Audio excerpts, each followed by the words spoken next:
Listen, I'm not saying you're pathetic, but if your phone battery dies at a party, you basically cease to exist, right?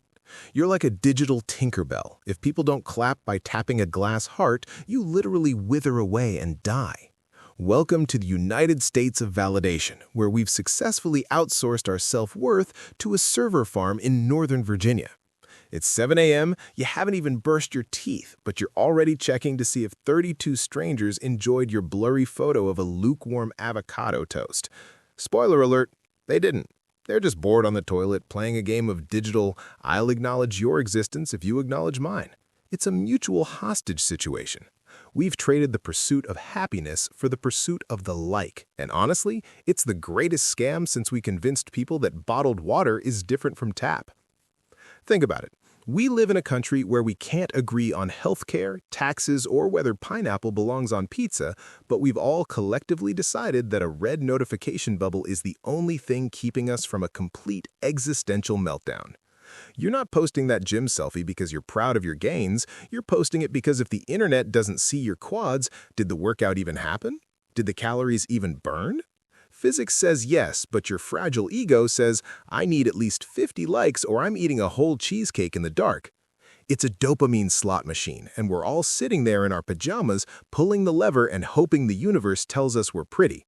It's like high school never ended, except now the popular kids are 22-year-olds selling crypto scams and detox tea from a rented mansion in Malibu. We've reached a point where the like is the new US dollar, but with worse inflation. Back in the day, if you wanted approval, you had to actually do something. Paint a fence, win a war, maybe just be a decent parent. Now, you just need a filter that makes you look like you haven't slept in a dumpster and a caption that sounds like a Hallmark card written by an AI with depression. Live, laugh, love, Karen? Really? You've been screaming at a Starbucks barista for 15 minutes because your oat milk was 2 degrees too cold. But hey, the photo got 80 likes, so you must be a saint. It's a curated hallucination. We're all directors of our own low-budget Truman Show, desperately hoping the audience doesn't switch the channel to a video of a golden retriever sneezing. And don't get me started on the influencers. These are people whose entire job is to pretend their life is a permanent vacation while they secretly cry in the bathroom of a Panera Bread. They're the high priests of this new religion, preaching the gospel of authenticity while using enough Facetune to turn their facial structure into a smooth, featureless marble. They tell you to be yourself, but what they mean is be a slightly more symmetrical version of yourself that fits into a 1080 by 1350 pixel box. It's a race to the bottom of a bottomless pit. We're comparing our behind-the-scenes blooper reel to everyone else's highlight-heavy blockbuster, and we wonder why we're all on Xanax. But hey, since we're already here in this digital wasteland together, you might as well lean into the chaos.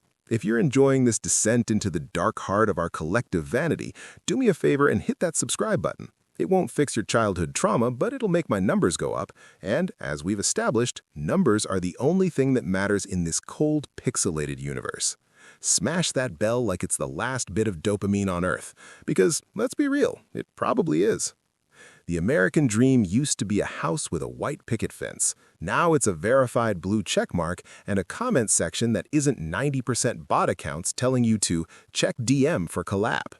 We've become a nation of digital beggars, holding up "will post for attention" signs on every street corner of the internet.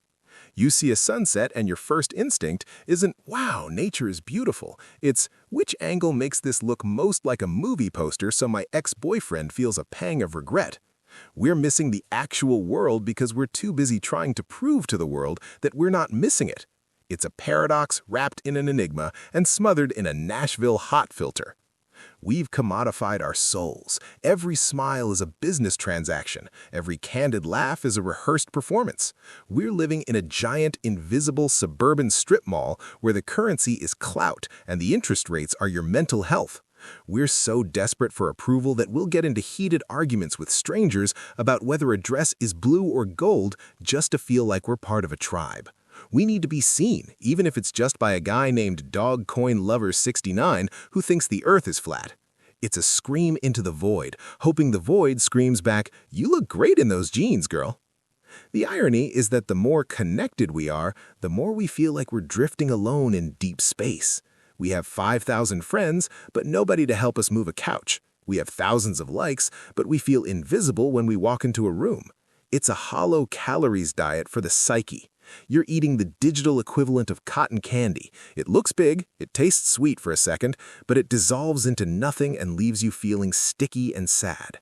We've built a society where we're constantly performing for an audience that is also busy performing. It's a theater where everyone is on stage and the seats are empty. So, what's the move? Do we toss our iPhones into the Hudson River and go live in a yurt in Montana? Probably not. You'd miss the memes too much, and let's face it, yurts smell like wet sheep. But maybe we can admit that the little heart icon isn't a heartbeat. Maybe we can realize that someone not liking your post isn't a federal crime or a reflection of your soul. Maybe they were just busy living a life that didn't involve a screen for 5 consecutive minutes. Crazy, I know. We're addicted to the rush. The notification vibrates in your pocket, and it's like a tiny electric shock to the brain. Someone noticed me. I exist. I'm a real boy, Geppetto. But once the rush wears off, you're just a person sitting in a dark room, illuminated by the cold blue light of a device that knows more about your search history than your mother does. We've traded privacy for publicity and wonder why we feel exposed. We've turned our lives into a brand, and brands are boring. Brands don't have bad days. Brands don't have messy breakups. Brands don't wake up with a zit on their nose and a sense of impending doom. Humans do. In the end, we're all just trying to find a way to belong in a world that feels increasingly artificial. We want to be loved, but we settle for being followed. We want to be understood, but we settle for being viewed. It's a cheap substitute, like buying a Rolex from a guy in an alley. It looks okay from a distance, but the moment you look closely, you realize the hands don't move and it's giving you a rash. So, go ahead, post the photo, chase the metric, refresh the feed until your thumb gets a cramp. Just don't be surprised when you reach the end of the internet and find out there's no trophy waiting for you. Just an ad for shoes you already bought and a deep nagging suspicion that you forgot to actually live your life while you were busy documenting it. But hey, at least you got the likes, right? That'll look great on your tombstone. Here lies Kevin. He was slightly above average at getting strangers to click a button. Rest in pixels.